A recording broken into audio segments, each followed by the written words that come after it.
죽은 줄 알았던 사람이 가장 행복해야 할 날 아무 말 없이 내 앞에 나타났다면, 그리고 그 사람이 나를 전혀 모른다면, 여러분이라면 그 자리에 서 있을 수 있겠습니까? 오늘 이야기는 12년을 기다린 한 여자의 선택에 대한 이야기입니다. 오늘 이야기를 들으시며 떠오르는 생각이 있다면 댓글로 남겨주셔도 괜찮습니다. 구독과 좋아요는 이야기를 이어가는 큰 힘이 됩니다. 그럼 시작하겠습니다. 어머니 혼자 키우시느라 고생 많으셨어요. 정말 대단하세요. 딸이 이렇게 훌륭하게 자랐잖아요. 남편 없이 홀로 이 모든 걸 해내시다니. 김선영은 또 한 번 허리를 숙였습니다. 오늘만 벌써 20번도 넘게 들은 말이었습니다. 예식장 로비의 샹들리에 불빛이 눈부시게 쏟아지는 가운데 그녀는 혼자였습니다.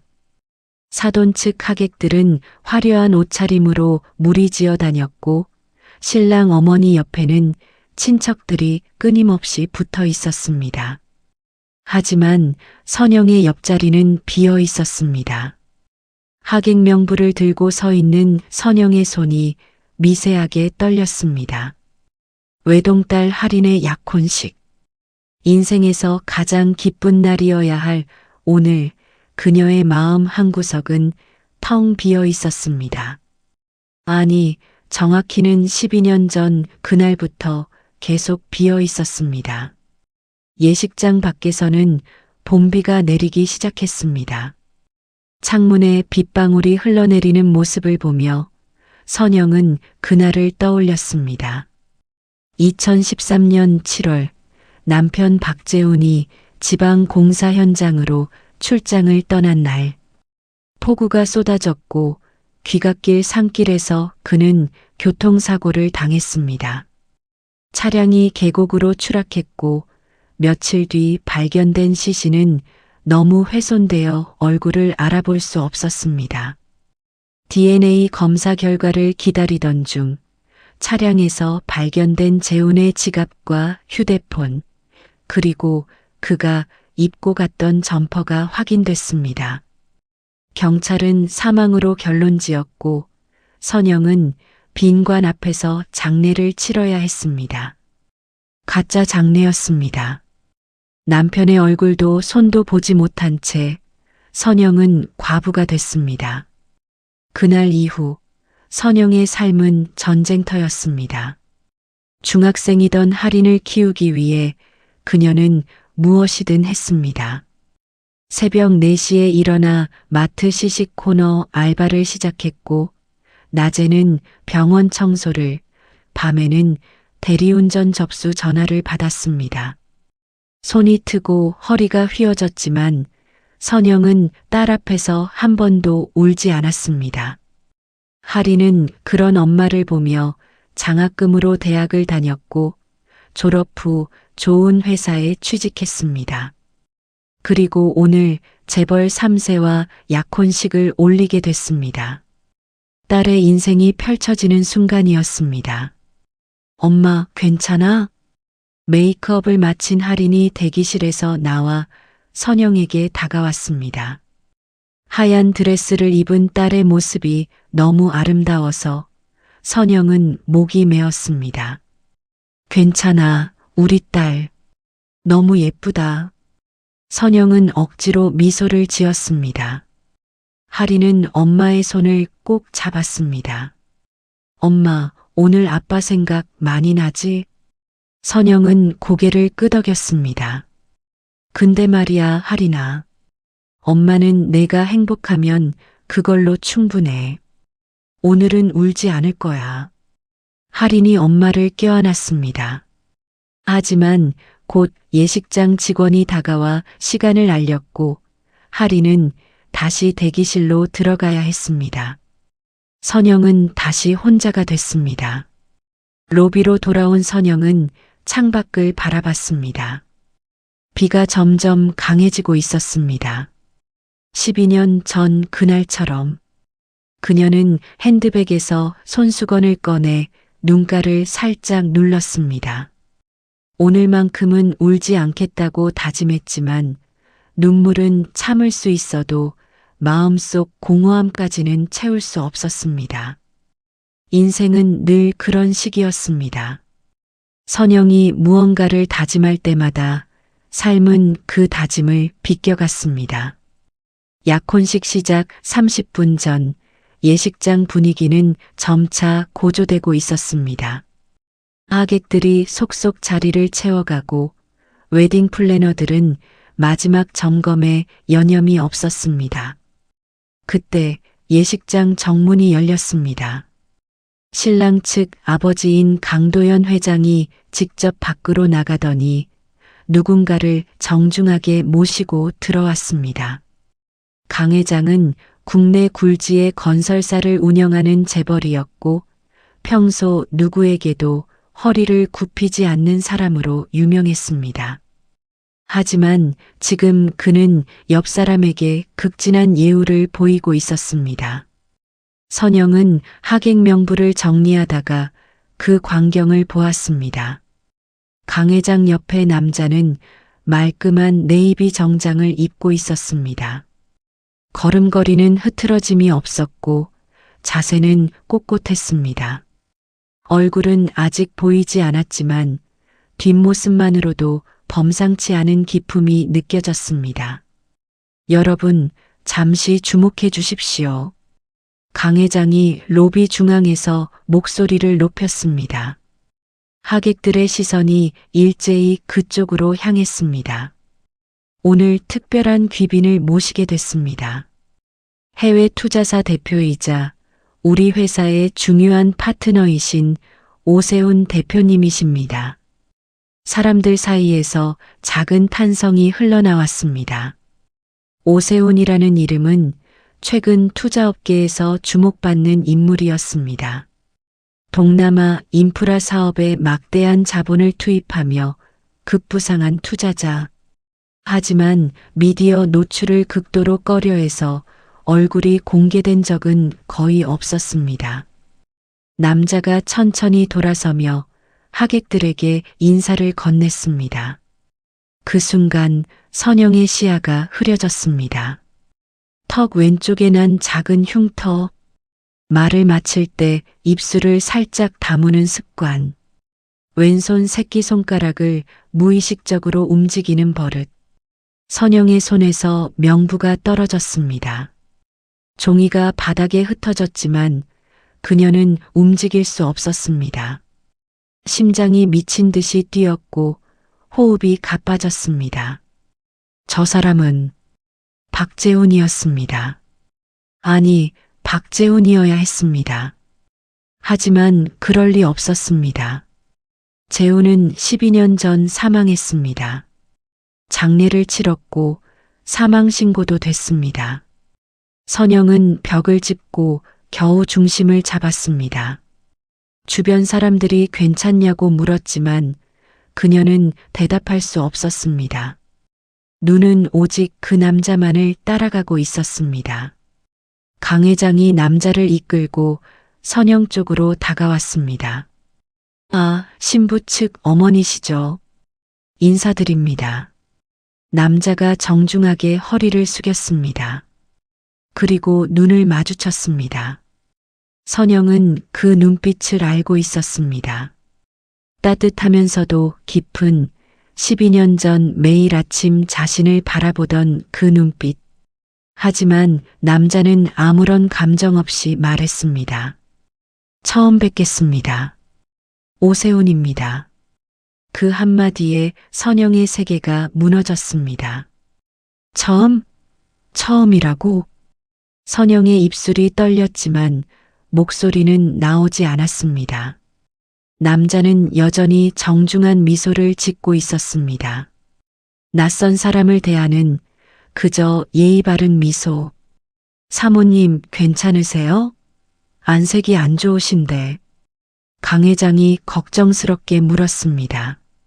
선영은 가까스로 정신을 차렸습니다. 아, 네. 괜찮습니다. 반갑습니다. 선영은 기계적으로 악수를 건넸습니다.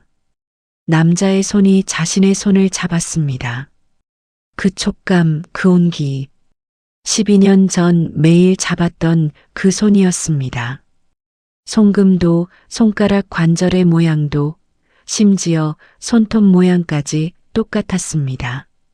하지만 남자는 아무것도 모르는 듯 손을 놓고 다시 강 회장 옆으로 갔습니다. 선영은 그 자리에 얼어붙었습니다. 주변이 빙글빙글 돌았습니다.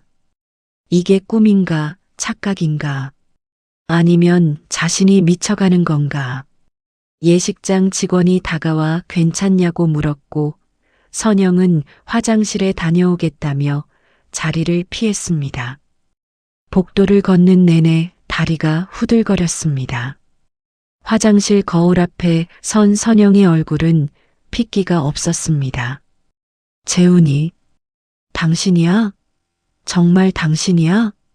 거울 속 자신에게 묻는 목소리는 떨리고 있었습니다.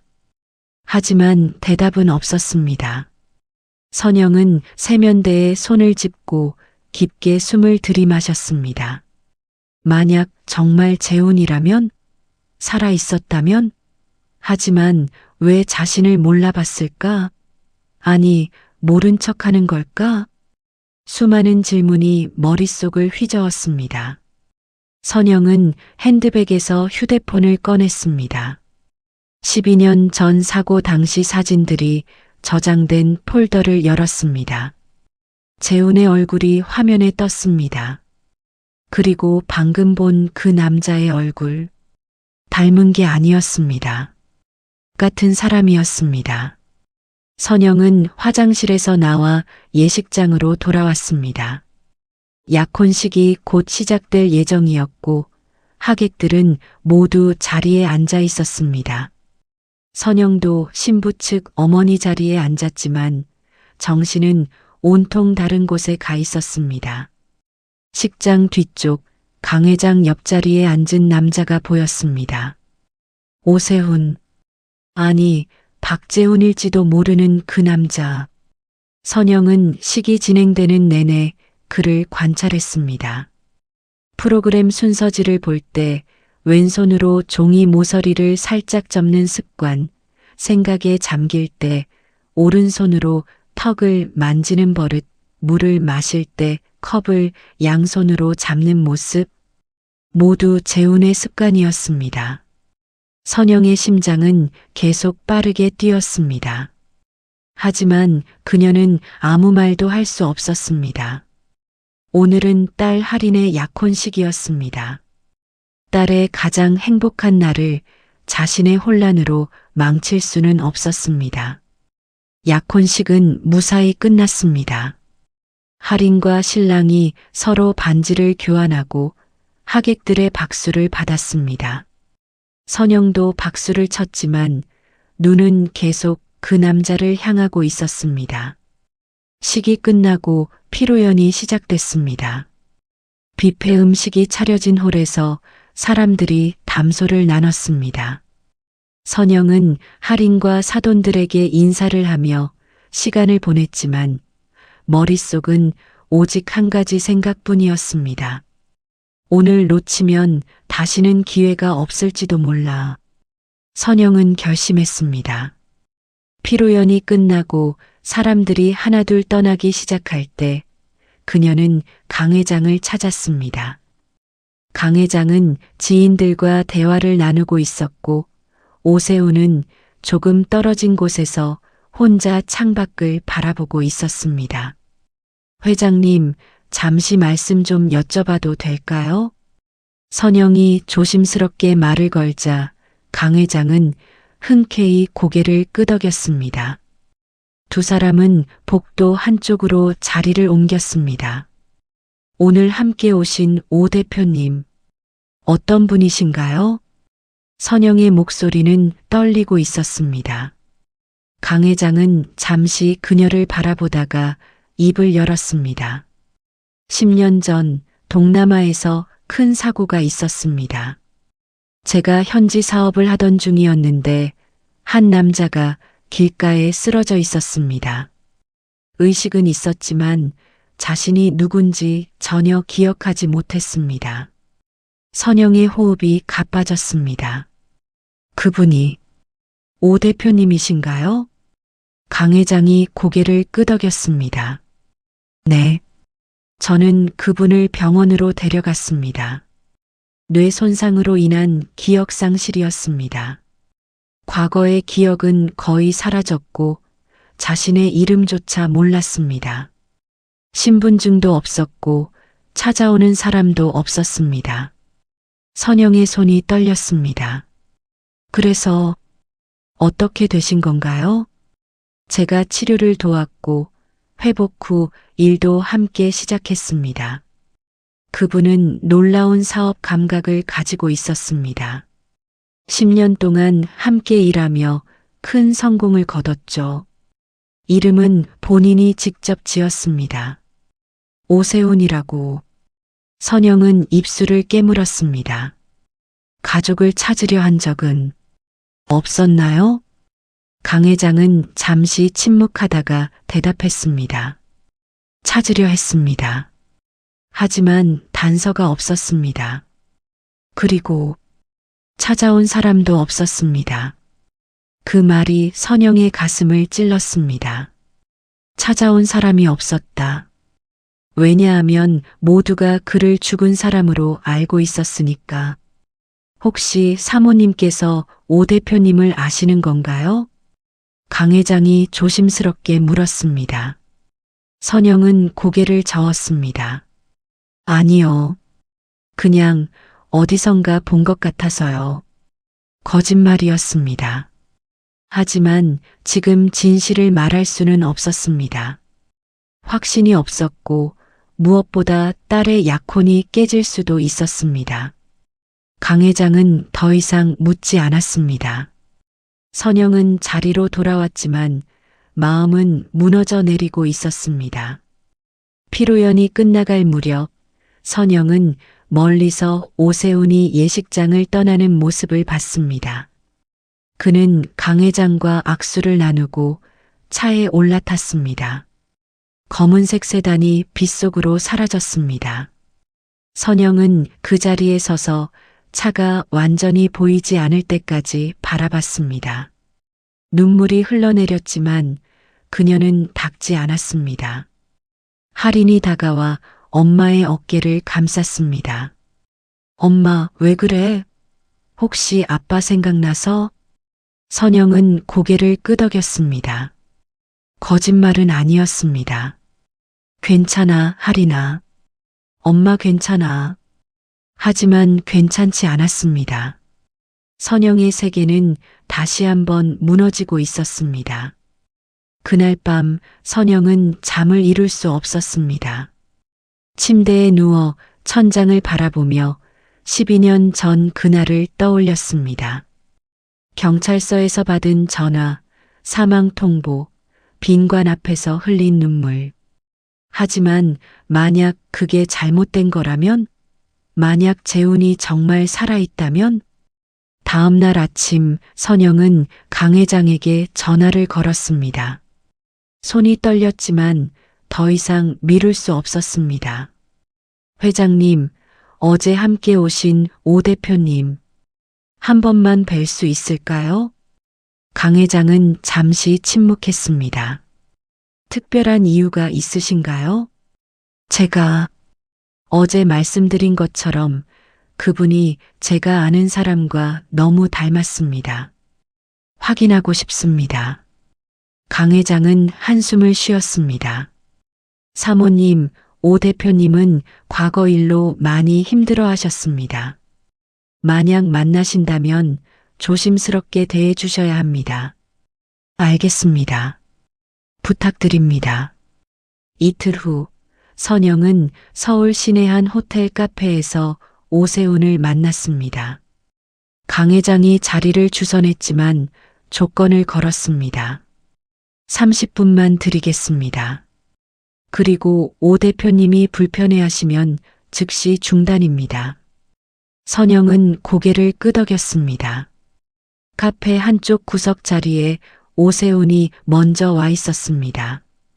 그는 창밖을 바라보고 있었고 선영이 다가가자 일어나 인사했습니다. 안녕하세요, 사모님. 강 회장님께 부탁을 받았습니다만 정확히 무슨 일로 저를 찾으신 건지. 선영은 가방에서 보온병을 꺼냈습니다. 그 안에는 서리태 미숫가루가 담겨 있었습니다. 재훈이 가장 좋아하던 음료였습니다. 이걸 한번 드셔보시겠어요? 오세훈은 의아한 표정으로 컵을 받았습니다. 선영은 숨을 죽이고 그를 지켜봤습니다. 남자가 한 모금 마셨습니다. 그리고 미간을 찌푸렸습니다. 이상하네요. 뭐가요? 이 맛을 아는 것 같습니다. 아니, 정확히는 이 향기를 맡으니까 어떤 장면이 떠오릅니다. 선영의 심장이 뛰기 시작했습니다. 어떤 장면인가요? 남자는 눈을 감았습니다. 주방, 아침 햇살이 들어오는 주방, 그리고 누군가가 이걸 타주는 모습. 하지만 얼굴은 안 보입니다. 선영의 눈에 눈물이 고였습니다. 12년 전 그녀는 매일 아침 재훈에게 서리태 미숫가루를 타줬습니다. 더 기억나는 게 있으세요? 남자는 고개를 저었습니다. 아니요. 그냥 순간적으로 떠올랐다가 사라졌습니다. 선영은 다음 테스트를 준비했습니다. 그녀는 남자 앞에 커피를 주문했습니다. 재훈은 커피를 마실 때 특이한 습관이 있었습니다. 커피가 나오자 남자는 자연스럽게 컵을 들었습니다. 그리고 마시기 전 컵 손잡이를 2번 돌렸습니다. 정확히 재훈과 같은 습관이었습니다. 선영은 다음으로 매운 떡볶이를 주문했습니다. 재훈은 매운 음식을 먹기 전 항상 소금을 먼저 찾았습니다. 위장이 약해서 소금을 조금 먹으면 속이 편하다고 했었습니다. 떡볶이가 나오자 남자는 본능적으로 테이블 위 소금병을 찾았습니다. 그리고 소금을 조금 입에 넣은 후 떡볶이를 먹기 시작했습니다. 왜 그러세요? 제가 이상한가요? 남자가 선영의 시선을 느끼고 물었습니다. 선영은 고개를 저었습니다. 아니요. 그냥 신기해서요. 대화가 이어지는 동안 선영은 남자의 모든 움직임을 관찰했습니다. 말을 할 때 왼쪽 입꼬리가 먼저 올라가는 것, 생각할 때 오른쪽 눈썹을 살짝 치켜 올리는 것, 긴장하면 왼손 새끼손가락을 움직이는 것. 모든 것이 재훈과 똑같았습니다. 사모님, 대체 왜 저를 이렇게 보시는 겁니까? 남자가 불편한 듯 물었습니다. 선영은 심호흡을 하고 말했습니다. 손목 좀 보여주실 수 있나요? 손목이요? 네. 잠깐만요. 남자는 의아해하면서도 시계를 벗었습니다. 그리고 손목을 내밀었습니다. 왼쪽 손목 안쪽에 오래된 흉터가 있었습니다. 선영은 그 흉터를 알고 있었습니다. 재훈이 대학생 때 공사장 아르바이트를 하다 다친 흉터였습니다. 선영의 손이 떨렸습니다. 그녀는 무의식적으로 남자의 손목을 만졌습니다. 남자가 깜짝 놀라 손을 빼냈습니다. 사모님, 대체 무슨 일입니까? 선영은 눈물을 참으며 말했습니다. 당신, 정말 아무것도 기억 못하세요? 남자의 얼굴이 굳었습니다. 제가 누군지 아시는 겁니까? 제 과거를 아는 겁니까? 선영은 대답할 수 없었습니다. 30분이 거의 다 됐고 강 회장이 약속한 시간이었습니다. 죄송합니다. 오늘은 여기까지만 하겠습니다. 선영이 일어서려 하자 남자가 그녀의 손목을 잡았습니다. 기다려주세요. 사모님, 제발 말씀해 주십시오. 저는 10년 동안 제가 누군지 몰랐습니다. 만약 당신이 저를 안다면 제발 말씀해 주세요. 남자의 눈빛이 간절했습니다. 선영은 그 눈빛을 보며 심장이 찢어지는 것 같았습니다. 하지만 강 회장이 카페로 들어왔고 시간이 끝났음을 알렸습니다. 사모님, 약속하신 시간입니다. 선영은 고개를 끄덕이고 자리를 떠났습니다. 뒤에서 남자가 그녀를 부르는 소리가 들렸지만 선영은 돌아보지 않았습니다. 카페를 나온 선영은 골목에 기대어 주저앉았습니다. 눈물이 쏟아졌습니다. 재훈이 살아 있었습니다. 하지만 그는 자신을 기억하지 못했습니다. 선영은 그날 밤 할인에게서 온 메시지를 받았습니다. 엄마, 괜찮아? 요즘 안색이 안 좋아 보여. 혹시 어디 아픈 거 아니야?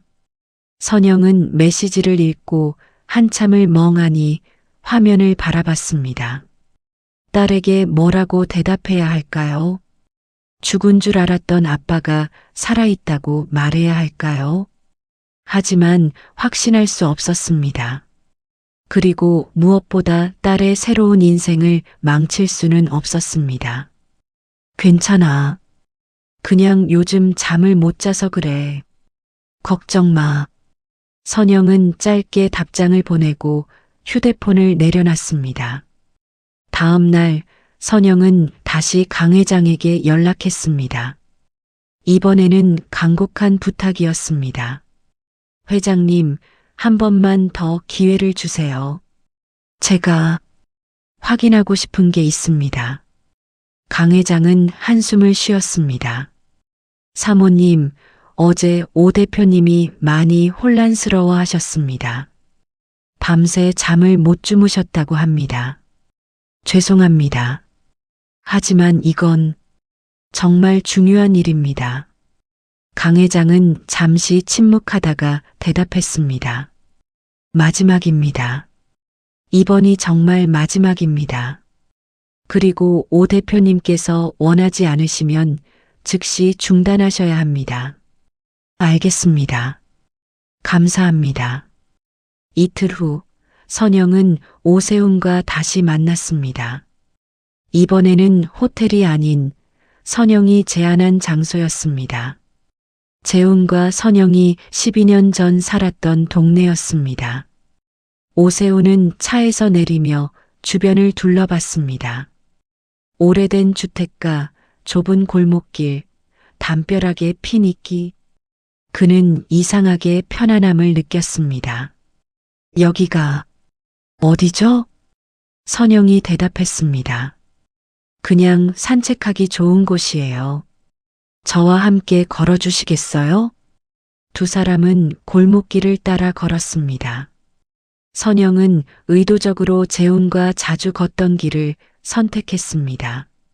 매일 저녁 산책하던 그 길, 주말마다 딸과 함께 걷던 그 길. 골목 중간쯤 왔을 때 오세훈이 갑자기 멈춰 섰습니다.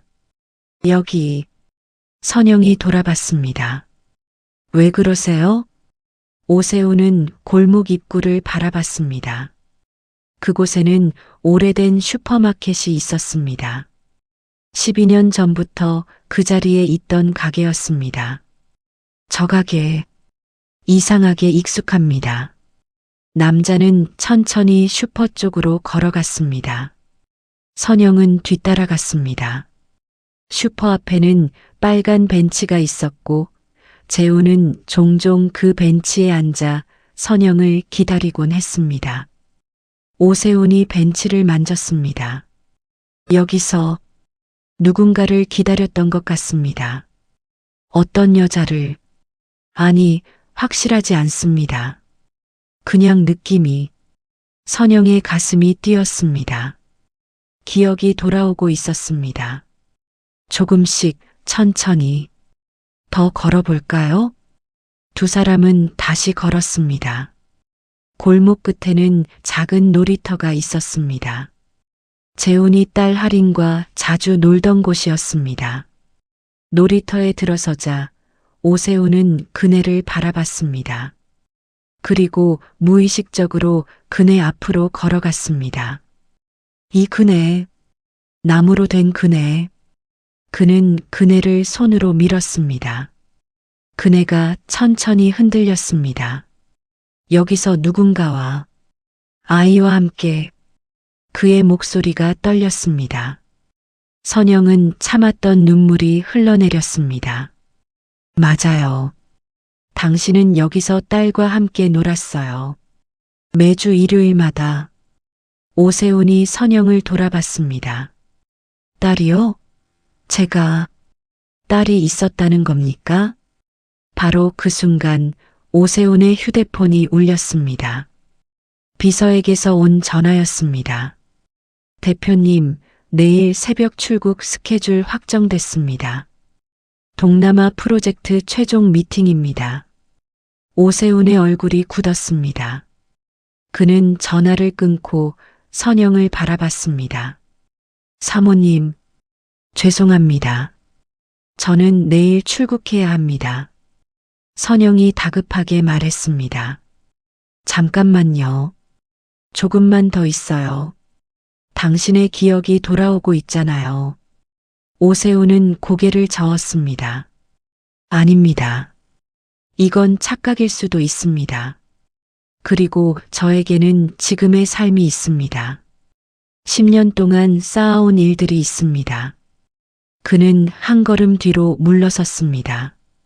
사모님께서 저를 아시는 건지 아니면 제가 사모님이 아는 누군가를 닮은 건지 모르겠습니다. 하지만 저는 오세훈입니다. 그게 제 현실입니다. 선영이 그의 팔을 잡았습니다. 아니에요.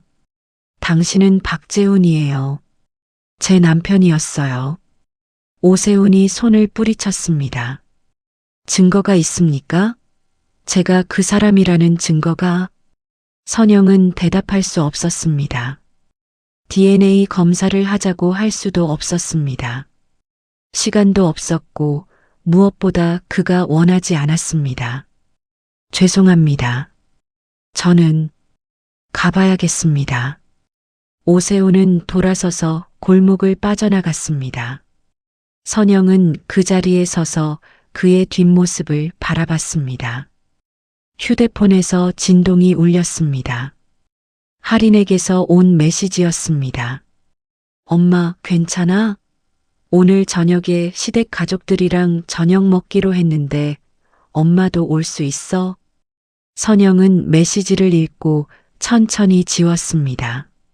그리고 간단하게 답장했습니다. 엄마는 괜찮아. 너희끼리 편하게 먹어. 좋은 시간 보내. 선영은 놀이터 벤치에 앉았습니다. 그네가 바람에 흔들리고 있었습니다. 12년 전 재훈이 할인을 태워주던 그 그네. 하늘에서 비가 내리기 시작했습니다. 선영은 우산도 펴지 않은 채 그냥 앉아 있었습니다. 딸의 행복과 남편의 진실 사이에서 선영은 또다시 혼자가 됐습니다. 그녀는 알고 있었습니다. 만약 재훈이 정말 돌아온다면 모든 것이 바뀔 거라는 것을, 할인의 약혼도, 사돈과의 관계도 모든 것이 무너질 수 있다는 것을. 하지만 남편을 그냥 보낼 수도 없었습니다. 비는 점점 강해졌습니다. 선영은 벤치에서 일어나 천천히 집으로 걸어갔습니다. 온몸이 젖었지만 그녀는 신경 쓰지 않았습니다. 집에 도착한 선영은 옷을 갈아입고 거실 소파에 앉았습니다. 텔레비전은 켜지 않았습니다. 그저 어둠 속에 앉아 생각에 잠겼습니다. 자정이 넘어서 선영은 침실로 들어가 서랍을 열었습니다. 가장 깊숙한 곳에 낡은 상자가 있었습니다. 12년 동안 한 번도 열지 않았던 상자. 선영은 떨리는 손으로 상자를 꺼냈습니다. 뚜껑을 열자 재훈과의 추억들이 쏟아져 나왔습니다. 결혼사진, 할인이 태어났을 때 찍은 사진, 가족여행 사진들, 그리고 맨 아래 재훈이 마지막으로 입고 갔던 옷에서 찾은 영수증 하나. 선영은 그 영수증을 펼쳤습니다.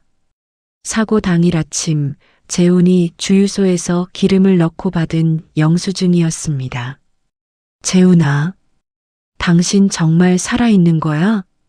선영의 목소리가 어둠 속에서 울렸습니다. 하지만 대답은 없었습니다.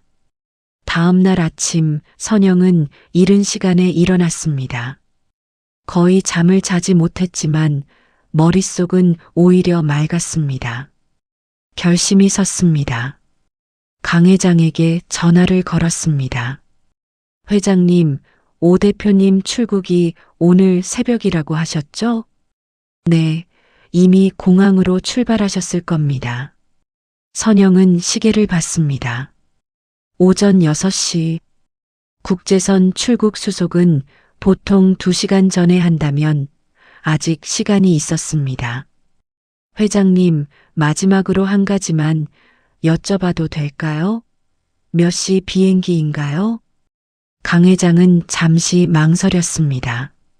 사모님, 이제 그만 놓아주시는 게 좋지 않을까요? 제발요. 이게 정말 마지막입니다.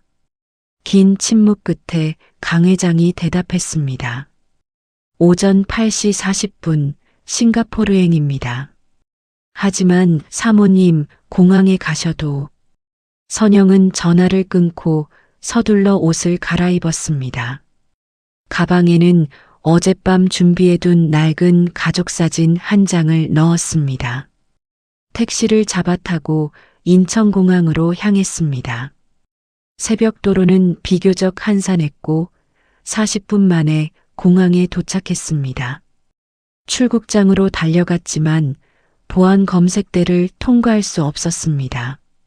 항공권이 없었으니까요. 선영은 어떻게든 방법을 찾아야 했습니다. 공항 직원에게 사정을 설명했지만 소용없었습니다. 규정상 불가능하다는 답변만 돌아왔습니다. 선영은 출국장 밖 대기 공간에 주저앉았습니다. 시계는 7시 30분을 가리키고 있었습니다. 1시간도 남지 않았습니다. 그때 한 가지 생각이 떠올랐습니다. 선영은 휴대폰을 꺼내 강 회장에게 다시 전화를 걸었습니다. 회장님, 오 대표님께 제 메시지 하나만 전달해 주실 수 있나요? 뭐라고 전하면 될까요? 출국장 밖에서 기다리고 있다고 5분만 시간을 달라고 전해주세요. 강 회장은 한숨을 쉬었습니다. 알겠습니다. 하지만 오 대표님께서 거절하시면 어쩔 수 없습니다. 10분이 지났습니다. 선영은 출국장 문을 뚫어지게 바라봤습니다. 사람들이 계속 들어가고 나왔지만 오세훈의 모습은 보이지 않았습니다. 20분이 지났습니다. 탑승 시간이 가까워지고 있었습니다. 선영은 점점 초조해졌습니다. 그리고 마침내 출국장 문이 열리며 오세훈이 나왔습니다. 그는 짐을 끌고 있었고 표정은 굳어 있었습니다. 선영이 일어나 그에게 다가갔습니다. 와주셔서 감사합니다. 오세훈은 차갑게 말했습니다. 5분만 드리겠습니다. 비행기를 놓칠 수 없습니다. 선영은 고개를 끄덕이고 가방에서 사진을 꺼냈습니다. 낡은 사진이었습니다. 가장자리가 해지고 색이 바랬지만 그 안의 사람들은 여전히 선명했습니다. 중학생 딸, 젊은 아내, 그리고 남자. 선영이 사진을 내밀었습니다. 이 사진을 봐주세요. 오세훈은 사진을 받았습니다. 그리고 그의 손이 떨리기 시작했습니다. 사진 속 남자는 자신이었습니다. 조금 더 젊었고 조금 더 행복해 보였지만 분명 자신이었습니다. 이 사람, 오세훈의 목소리가 갈라졌습니다. 이 사람이 저잖아요. 선영이 고개를 끄덕였습니다. 맞아요. 당신 이름은 박재훈이에요. 이 사진 속 여자가 저 김선영이고 이 아이가 우리 딸 할인이에요. 오세훈은 사진을 들고 한참을 바라봤습니다. 사진 속 자신은 웃고 있었습니다. 딸을 안고 아내 옆에 서서 행복하게 웃고 있었습니다. 이게 진짜입니까? 선영이 대답했습니다. 12년 전 사진이에요. 당신이 사고 나기 석 달 전에 찍은 거예요. 우리 가족 마지막 사진이에요. 오세훈의 눈에서 눈물이 흘러내렸습니다. 그는 사진에서 눈을 떼지 못했습니다. 그럼 내가 살아온 10년은 전부 가짜입니까? 내 이름도 내 삶도 전부 거짓말입니까? 선영이 그의 손을 잡았습니다. 아니에요. 당신이 살아온 10년은 진짜예요. 하지만 그 전 삶도 진짜였어요. 우리와 함께했던 시간도 진짜였어요. 오세훈은 사진을 움켜쥐었습니다. 왜 이제야 말씀하시는 겁니까? 왜 10년 동안? 선영이 대답했습니다. 당신은 사망 처리됐어요. 사고로 죽었다고 경찰이 통보했어요. 시신도 찾았다고. 우리는 장례를 치렀어요. 당신이 죽은 줄 알았어요. 오세훈은 고개를 저었습니다. 하지만 난 동남아에서 깨어났어요. 아무 기억 없이 내가 누군지도 모른 채 공항 안내 방송이 울렸습니다. 싱가포르행 오지 753편 탑승객 여러분께서는 14번 게이트로 이동해 주시기 바랍니다. 오세훈은 시계를 봤습니다. 탑승 시간이었습니다. 저는 가봐야 합니다. 그는 사진을 선영에게 돌려주려 했습니다. 하지만 선영은 받지 않았습니다. 가져가세요. 그리고 생각해 보세요. 당신이 누구였는지, 누가 당신을 기다리고 있었는지. 오세훈은 사진을 주머니에 넣고 짐을 들었습니다. 그리고 출국장으로 걸어갔습니다. 선영은 그 자리에 서서 그를 바라봤습니다. 그의 뒷모습이 점점 멀어졌습니다. 출국장 문이 닫혔습니다. 선영은 바닥에 주저앉았습니다. 다리에 힘이 풀렸습니다. 눈물이 쏟아졌습니다. 재훈아, 미안해. 내가 못 지켰어. 선영은 얼굴을 손으로 가렸습니다. 12년 동안 참았던 눈물이 터져나왔습니다. 공항 밖으로 나온 선영은 벤치에 앉아 하늘을 올려다봤습니다. 비행기 한 대가 하늘로 올라가고 있었습니다. 어쩌면 그 비행기에 재훈이 타고 있을지도 몰랐습니다. 선영은 휴대폰을 꺼냈습니다. 할인에게서 온 메시지가 있었습니다. 엄마, 오늘 시댁에서 본식 날짜 잡기로 했대요. 엄마도 와야 해요. 선영은 메시지를 읽고 눈물을 닦았습니다. 딸의 인생은 계속되고 있었습니다. 그녀는 이제 엄마로서 해야 할 일이 있었습니다. 알았어, 할인아.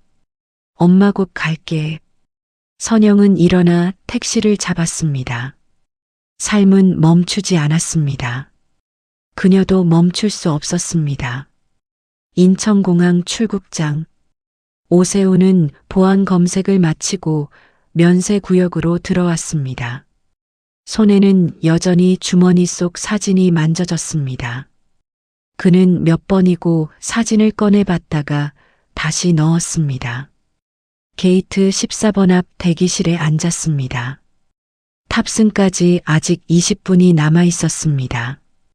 주변 승객들은 면세품 쇼핑백을 정리하거나 휴대폰을 보고 있었지만 오세훈은 아무것도 할 수 없었습니다. 사진을 다시 꺼냈습니다. 사진 속 남자의 미소, 아내를 바라보는 눈빛, 딸을 안은 팔의 모습, 모든 것이 낯설면서도 동시에 너무나 익숙했습니다. 박재훈. 그는 그 이름을 중얼거렸습니다. 입에서 나오는 그 이름이 이상하게 편안했습니다. 그때 공항 안내 방송이 울렸습니다.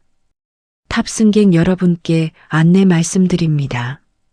기상 악화로 인해 방송 소리가 오세훈의 귀에 들어왔지만 그는 집중할 수 없었습니다. 머릿속에서 무언가가 움직이고 있었습니다. 폭우. 갑자기 머릿속에 폭우 장면이 떠올랐습니다. 와이퍼가 미친 듯이 움직이고 앞이 보이지 않는 도로, 그리고 그 커브길. 오세훈은 머리를 감싸쥐었습니다. 두통이 왔습니다. 하지만 기억은 계속 이어졌습니다.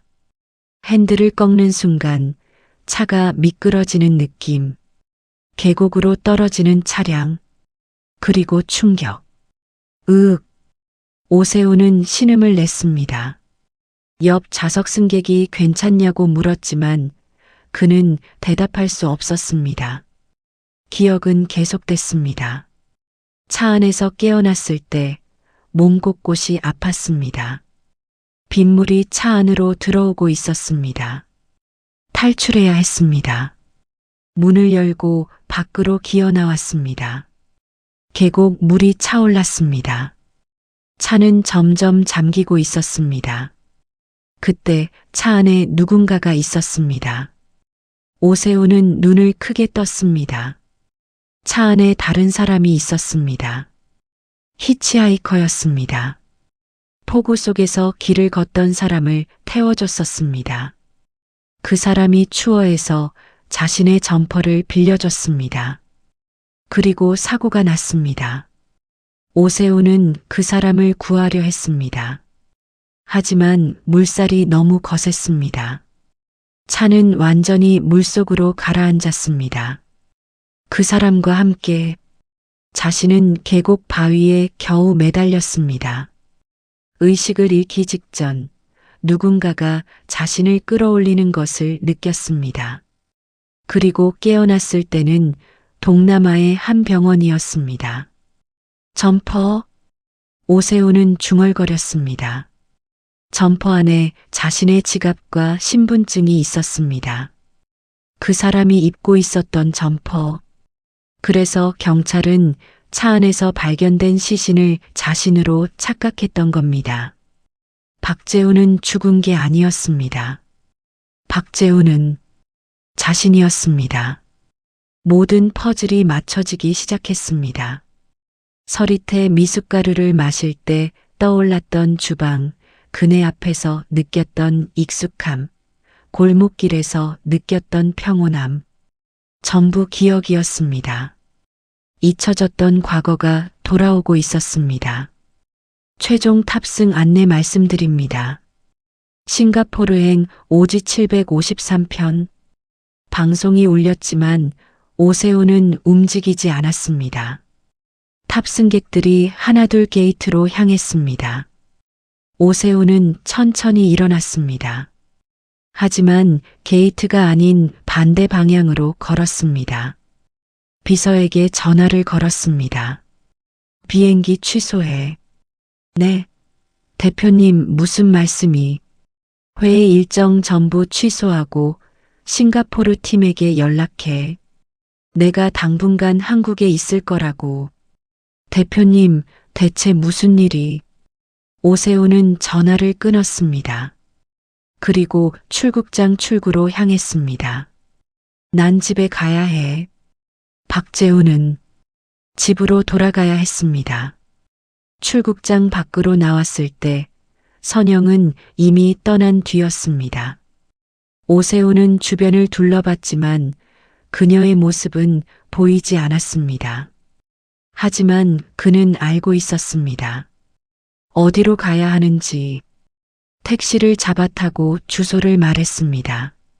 12년 전 살았던 집 주소. 기억 속에서 떠오른 그 주소. 택시가 출발했습니다.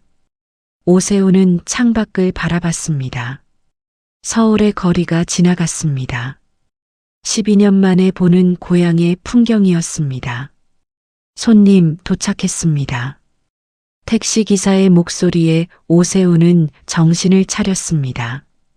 익숙한 골목길이 보였습니다. 어제 선영과 함께 걸었던 그 길. 택시에서 내려 천천히 걸었습니다. 골목 안쪽 낡은 대문 하나가 보였습니다. 오세훈의 발걸음이 느려졌습니다. 심장이 빠르게 뛰었습니다. 손이 떨렸습니다. 대문 앞에 섰습니다. 녹슨 손잡이, 벗겨진 페인트, 문틈 사이로 보이는 작은 마당. 모든 것이 기억났습니다. 그는 손을 뻗어 대문 손잡이를 잡았습니다. 손잡이를 잡는 순간 오세훈의 손이 심하게 떨렸습니다. 12년 만에 만지는 이 차가운 쇠손잡이. 녹이 슬어 거칠어진 표면까지도 손끝이 기억하고 있었습니다. 천천히 문을 밀었습니다. 삐걱거리는 소리가 났습니다. 예전과 똑같은 소리였습니다. 마당이 보였습니다. 작은 화단, 빨래를 널던 철제봉, 현관 앞 신발장. 모든 것이 그대로였습니다. 아니, 조금은 낡았지만 본질은 변하지 않았습니다. 마당 한가운데 선영이 서 있었습니다. 그녀는 빨래를 널다가 대문 소리를 듣고 돌아본 것 같았습니다. 손에는 아직 젖은 옷가지가 들려 있었습니다. 두 사람의 눈이 마주쳤습니다. 시간이 멈춘 것 같았습니다. 바람도 구름도 세상의 모든 소리가 사라진 것 같았습니다. 오세훈이 한 걸음 내딛었습니다. 마당으로 들어섰습니다. 그의 입술이 떨렸습니다. 선영아. 그 목소리는 12년 전 목소리였습니다.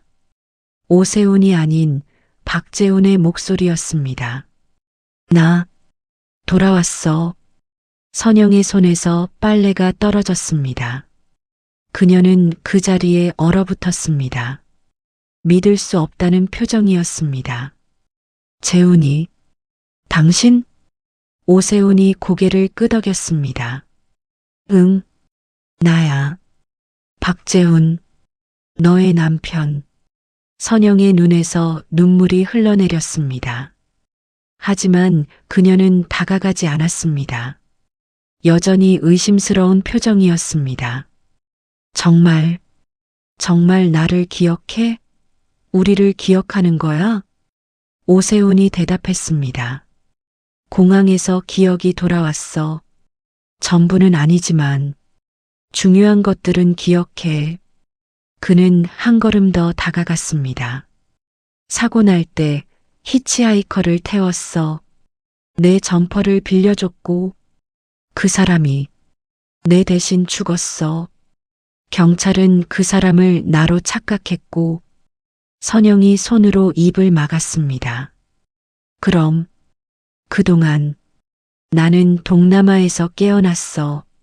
아무 기억 없이 강 회장이 나를 도왔고 새로운 이름으로 살았어. 하지만 진짜 내 이름은 박재훈이었어. 선영은 여전히 확신하지 못하는 듯 보였습니다. 12년 동안 죽은 사람으로 살았던 남편. 너무나 믿기 어려운 일이었습니다. 오세훈이 선영에게 다가가 그녀의 손을 잡았습니다. 선영아, 나야. 정말 나야. 선영이 그의 손을 뿌리쳤습니다. 아니야. 증명해봐. 정말 재훈이라는 걸 증명해봐. 습관이나 흉터만으론 부족해. 우리만 아는 걸 말해봐. 오세훈은 고개를 끄덕였습니다. 그는 잠시 생각하다가 입을 열었습니다. 내가 새벽마다 약 먹을 때 나는 물을 꼭 데워줬어. 차가운 물 마시면 속이 안 좋다고 했으니까. 선영의 몸이 굳었습니다.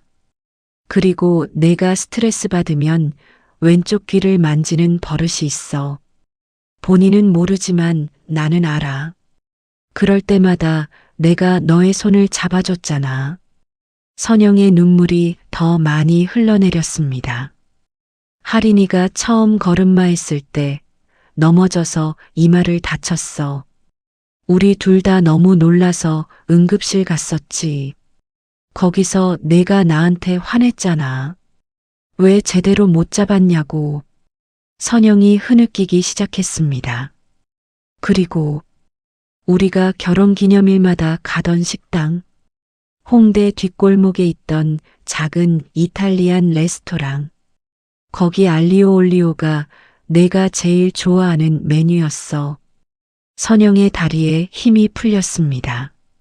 그녀는 그 자리에 주저앉았습니다. 재훈아, 정말 당신이야. 정말. 오세훈이 무릎을 꿇고 선영을 안았습니다. 선영은 그의 품에서 소리내어 울었습니다. 12년 동안 참았던 모든 슬픔과 외로움이 터져나왔습니다. 미안해.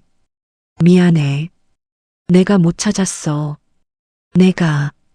오세훈이 선영의 등을 쓰다듬었습니다. 아니야. 내 잘못이 아니야. 아무도 몰랐어. 나도 몰랐어. 두 사람은 한참을 그렇게 안고 있었습니다. 마당 한가운데서 12년의 시간을 뛰어넘어 다시 만난 부부는 서로를 꼭 껴안았습니다. 얼마나 시간이 흘렀을까요? 선영이 먼저 몸을 일으켰습니다. 눈물로 범벅이 된 얼굴이었지만 그녀는 웃고 있었습니다. 집에 들어가자. 오랜만에 집에 왔는데 밖에만 있으면 안 되지. 두 사람은 현관으로 향했습니다. 오세훈은 신발을 벗으며 현관을 둘러봤습니다. 낡았지만 정갈하게 정리된 신발들, 벽에 걸린 우산, 작은 신발장 위에 열쇠 보관함. 모든 것이 기억 속 그대로였습니다. 거실로 들어섰을 때 오세훈은 멈춰 섰습니다. 거실 한쪽 벽에 액자들이 걸려 있었습니다. 가족 사진들이었습니다. 결혼식 사진, 할인의 돌 사진, 가족여행 사진, 그리고 그 옆에 작은 영정 사진이 걸려 있었습니다. 자신의 영정 사진. 오세훈은 그 사진 앞으로 다가갔습니다. 사진 속 자신은 웃고 있었습니다. 그 아래 작은 촛대와 향로가 놓여 있었습니다. 선영아, 이건. 선영이 뒤에서 말했습니다. 12년 동안 그 자리에 있었어. 매일 아침 당신한테 인사했어. 다녀오겠습니다. 다녀왔습니다 하면서. 오세훈의 눈가가 붉어졌습니다. 자신의 영정 앞에 서 있다는 게 기묘했지만 동시에 가슴이 찢어지는 것 같았습니다. 선영이 그의 손을 잡았습니다. 이제 치워도 되겠지? 당신 돌아왔으니까. 오세훈이 고개를 끄덕였습니다. 선영은 영정사진을 조심스럽게 내렸습니다. 12년 동안 그 자리를 지켰던 사진. 보관할게.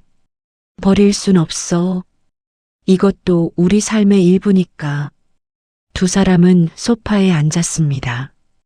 오랜 침묵이 흘렀습니다. 할 말은 많았지만 어디서부터 시작해야 할지 알 수 없었습니다. 하린이는 어때? 오세훈이 먼저 입을 열었습니다. 너무 잘 컸어. 좋은 회사 다니고 좋은 사람 만나서 약혼했어. 당신도 봤잖아. 약혼식에서. 오세훈이 고개를 끄덕였습니다. 그래. 그 예쁜 신부가 우리 딸이었구나. 응, 이제 곧 결혼해. 근데 선영이 말을 멈췄습니다. 근데 할인이한테 어떻게 말하지? 죽은 줄 알았던 아빠가 살아 돌아왔다고? 오세훈은 한숨을 쉬었습니다. 천천히 하자. 충격이 클 거야. 준비가 필요해. 선영이 고개를 끄덕였습니다. 그리고 당신 지금 상황은 어떻게 돼? 오세훈으로서의 삶은? 오세훈은 잠시 생각했습니다. 정리해야 할 게 많아. 사업도, 법적인 문제도. 하지만 그건 나중 일이야. 지금은 그가 선영의 손을 꼭 잡았습니다. 지금은 집에 왔다는 게 중요해. 나는 박재훈이야.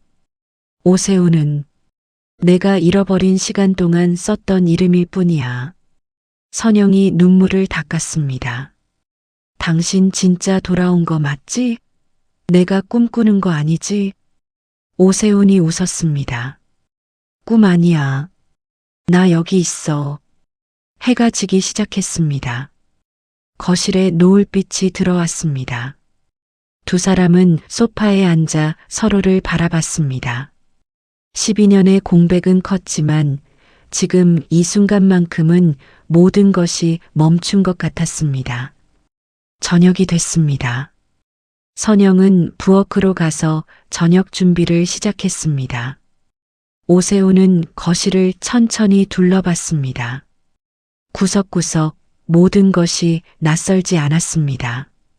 책장 위에 할인 어렸을 적 상장들, 텔레비전 옆 작은 화분, 소파 쿠션의 위치까지. 선영은 이 집을 12년 전 그대로 유지하고 있었습니다. 밥 먹자. 선영의 목소리가 들렸습니다. 오세훈은 식탁으로 갔습니다. 식탁 위에는 간단한 저녁이 차려져 있었습니다. 된장찌개, 김치, 계란말이. 평범한 한식이었지만 오세훈의 눈에는 눈물이 맺혔습니다. 내가 좋아하던 메뉴야. 기억나? 오세훈이 고개를 끄덕였습니다. 응, 기억나. 두 사람은 마주 앉아 밥을 먹었습니다. 대화는 많지 않았습니다. 하지만 침묵이 불편하지 않았습니다. 12년 만에 함께하는 저녁 식사. 그것만으로도 충분했습니다. 식사를 마치고 설거지를 하는 선영의 뒷모습을 오세훈은 가만히 바라봤습니다. 12년 전보다 머리에 흰머리가 많아졌고 손등에 주름이 생겼습니다. 혼자 살아온 세월의 흔적이었습니다. 선영아, 응? 고생 많았어.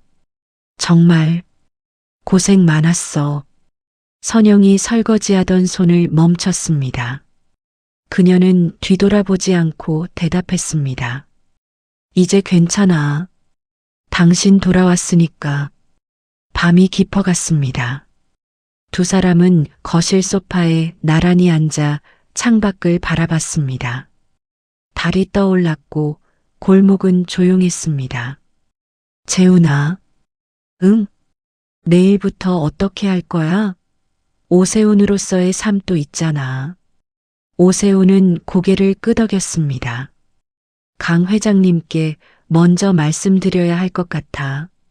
그리고 법적인 절차도 밟아야 하고, 사망 신고 취소하고, 신분 되찾고, 복잡하겠네. 응. 하지만 해야 해. 나는 박재훈으로 돌아가고 싶어. 선영이 그의 손을 잡았습니다. 천천히 하자. 우리 이제 시간 많아. 두 사람은 손을 맞잡고 밤하늘을 바라봤습니다. 며칠이 지났습니다. 오세훈은 강 회장을 만나 모든 것을 설명했습니다. 강 회장은 놀라워했지만 이해했습니다. 사업은 정리하기로 했고 법적 절차를 밟기 시작했습니다. 그리고 드디어 할인을 만날 날이 왔습니다. 선영이 할인에게 전화를 걸었습니다. 할인아, 오늘 저녁에 집에 올 수 있어? 엄마가 할 얘기가 있어. 무슨 일인데?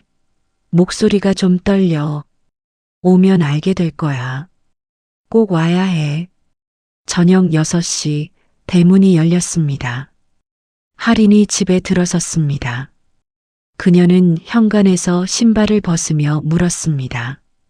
엄마, 무슨 일이야? 갑자기 말이 끊겼습니다. 거실 소파에 낯선 남자가 앉아 있었습니다. 아니, 낯설지 않았습니다. 약혼식 때 봤던 그 사람. 오세훈. 엄마, 이분이 왜? 선영이 할인의 손을 잡았습니다. 할인아, 진정하고 들어. 엄마가 설명할게. 할인은 혼란스러운 표정으로 엄마를 바라봤습니다. 오세훈이 일어났습니다. 그는 천천히 할인에게 다가갔습니다. 할인아. 그 목소리에 할인의 몸이 굳었습니다. 어디선가 들어본 목소리 같았습니다. 아주 오래전 어렸을 때 들었던 나, 너의 아버지야. 할인의 눈이 커졌습니다. 뭐라고요? 선영이 설명하기 시작했습니다. 사고, 착각된 사망, 기억상실, 그리고 돌아온 남편. 모든 것을 할인은 말없이 들었습니다. 믿을 수 없다는 표정이었습니다. 설명이 끝나고 긴 침묵이 흘렀습니다. 증명할 수 있어요? 할인이 떨리는 목소리로 물었습니다. 오세훈이 고개를 끄덕였습니다. 너 5살 때 강아지를 키우고 싶다고 했어. 근데 엄마가 안 된다고 해서 울었지. 그래서 내가 대신 강아지 인형을 사줬어. 이름이 뭐였더라? 초코? 할인의 입술이 떨렸습니다. 맞아요. 초코. 그리고 너 초등학교 입학식 날 운동화 끈이 풀려서 내가 묶어줬어. 근데 너무 세게 묶어서 내가 아프다고 했지. 할인의 눈에서 눈물이 흘러내렸습니다. 아빠. 오세훈이 고개를 끄덕였습니다. 응, 나야 할인아. 아빠야. 할인은 그 자리에 주저앉았습니다. 선영이 다가가 딸을 안았습니다. 할인아, 놀랐지? 엄마도 놀랐어. 하지만 진짜야. 아빠가 돌아왔어. 할인은 한참을 울었습니다. 12년 동안 죽은 줄만 알았던 아버지. 그 아버지가 살아 돌아왔습니다. 울음이 잦아들자 할인은 천천히 고개를 들었습니다. 그리고 오세훈을 바라봤습니다. 정말 아빠예요? 오세훈이 무릎을 꿇고 할인의 눈높이를 맞췄습니다. 그래, 미안해. 너무 오래 걸렸어. 할인은 더 이상 참지 못하고 아버지를 안았습니다. 오세훈도 딸을 꼭 껴안았습니다. 12년의 공백. 하지만 그 순간 그 공백은 사라졌습니다. 가족이 다시 모였습니다. 세 사람은 거실에서 한참을 안고 있었습니다. 눈물과 웃음이 섞였습니다. 밤이 깊어졌습니다. 할인은 아버지와 어머니 사이에 앉아 12년 동안의 이야기를 나눴습니다. 오세훈은 자신이 기억하는 것들을, 선영은 할인이 어떻게 자랐는지를, 할인은 아버지 없이 살아온 세월을 이야기했습니다. 슬프기도 했고 기쁘기도 했습니다. 하지만 무엇보다 함께 있다는 것이 중요했습니다. 그날 밤 할인은 집에서 잤습니다. 오랜만에 가족이 함께한 밤이었습니다. 다음 날 아침 식탁에는 3명의 자리가 차려졌습니다. 박재훈, 김선영, 박할인. 12년 만에 다시 모인 가족의 아침 식사였습니다. 오늘의 이야기가 잠시나마 마음에 닿아 위로가 되었다면 구독과 좋아요로 함께 해주세요. 말로 다하지 못한 생각이 있다면 댓글로 남겨주셔도 괜찮습니다. 여러분의 한마디가 또 다른 인생 이야기를 만들어줍니다. 오늘도 귀 기울여 주셔서 고맙습니다.